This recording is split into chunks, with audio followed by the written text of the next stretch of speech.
बड़ी खबर इस वक्त की, उमेश समाज सेवी पर जानलेवा हमला किया गया है। इस वक्त की बड़ी खबर आपको बता रहे हैं, पंकज खरबंदा नामक व्यक्ति द्वारा समाज सेवी उमेश अग्रवाल पर जानलेवा हमला किया गया है। इस संदर्भ में मामला भी दर्ज हुआ है।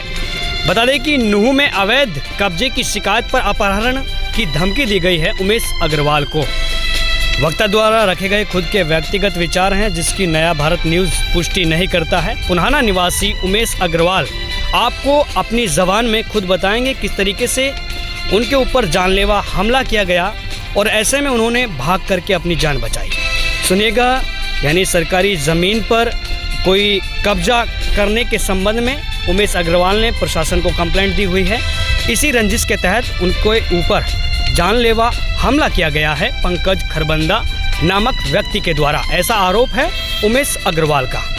देखिए आप लोग इस खास रिपोर्ट में उमेश अग्रवाल खुद अपनी ज़बानी आपको बताएंगे किस तरीके से उनके ऊपर हमला किया गया है। उमेश अग्रवाल यानी पीड़ित की प्रशासन से गुहार है कि उनको जल्द से जल्द न्याय मिले और आरोपी के खिलाफ मुकदमा दर्ज किया जाए, कानूनी कार्रवाई की जाए। इसी संबंध में पुनाना शहर थाना प्रभारी सुमित कुमार का कहना है, आपसी कहा सुनी हुई थी जिसको लेकर हमें शिकायत दी गई है और मामले की जांच करते हुए यानी उचित कार्रवाई की जाएगी। सुनिए रिपोर्ट। अच्छा उमेश जी, आपने पंकज खरबंदा के ऊपर आरोप लगाया है कि आपके साथ उन्होंने कल मारपीट की है और इस संदर्भ में पुलिस ने मुकदमा भी दर्ज किया है। क्या घटना थी आपके साथ? कल शाम का लगभग 7:30-8 बजे के बीच का वाकया है। मैं अपनी दुकान से घर की तरफ जा रहा था। जो रास्ते में पंकज खरबंदा ने मेरा रास्ता रोककर मेरे साथ हाथापाई की और मेरे कपड़े भी जिसमें उसने फाड़ दिए, और जब मैं वहां से भागा तो मेरे भागते हुए उसने मुझे किसी से मेरा अपहरण करवाकर जान से गोली से मरवा देने की धमकी दी। अच्छा, अब इस संदर्भ में आपने पुलिस में कंप्लेंट की, मुकदमा दर्ज हो गया आपका? इस संदर्भ में मैंने पुलिस में कंप्लेंट की थी, लेकिन 2 घंटे के अंदर ही पुलिस द्वारा आरोपी को छोड़ दिया गया। मुकदमा दर्ज कर लिया इस मामले में? सिर्फ निवारक कार्रवाई पुलिस द्वारा लाई गई है अमल में। अच्छा, क्योंकि इससे पहले भी ये व्यक्ति मेरे ऊपर हमला कर चुका है, जब भी पुलिस द्वारा निवारक कार्रवाई लाई गई थी। अच्छा, क्योंकि इस व्यक्ति के खिलाफ मैंने कुछ सरकारी जमीनों पर कब्जा करने की शिकायतें दी हुई हैं और अभी मैं एक पुराना मेवात मॉडल स्कूल है जो नगर पालिका पुनाना की मलकियत है, उसमें मैं हाईकोर्ट में जनहित याचिका लेकर गया था। क्योंकि मेरा कोई इसमें निजी स्वार्थ नहीं है, मेरा तो उद्देश्य है कि सरकार की जमीन सरकार के पास जाए। जो सरकार की 200-250 करोड़ रुपए की बेशकीमती जमीनें हैं जो इसने कब्जा रखी हैं, ये इस भूमाफिया ने, वो सरकार के पास जाएं। यानी आप ये आरोप लगा रहे हैं कि इन्होंने सरकारी जमीन पर कब्जा कर रखा है?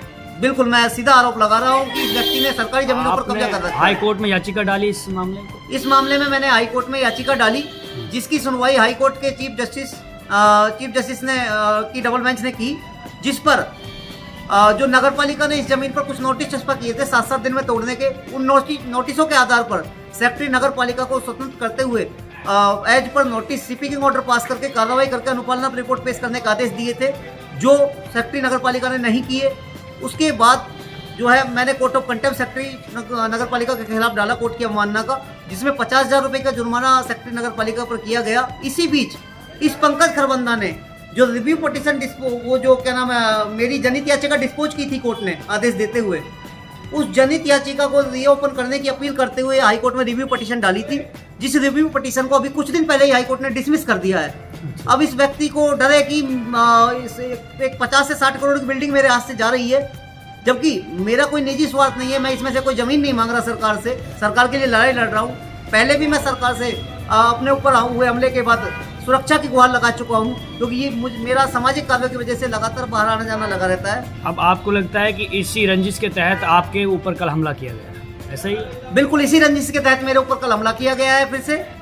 लेकिन कोई चोटें वगैरह आई, उसमें कोई दिक्कत? चोटें इसलिए नहीं आई कि मैं वहां से जैसे ही मैंने देखा, मौका देख के मैं भागने लगा तो एकदम इसने मेरा कपड़ा पकड़ा तो उसमें मेरा कुर्ता फट गया था और मैं अचानक सदर थाने की तरफ भाग गया। और वहां जाते ही मैंने शहर थाना एसएचओ पुनाना को फोन पर सूचित किया कि मेरे साथ ये वाकया हो गया है, जिसमें एसएचओ शहर पुनाना ने मेरे से कहा आप सुबह आकर के अपनी कंप्लेंट दे देना और हम इसके खिलाफ कार्रवाई कर देंगे।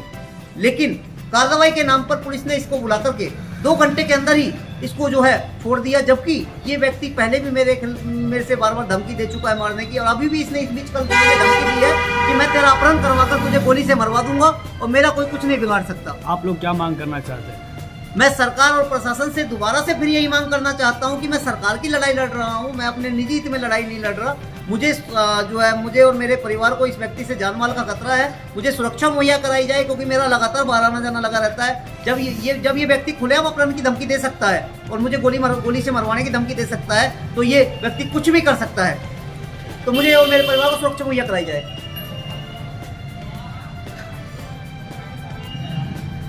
आप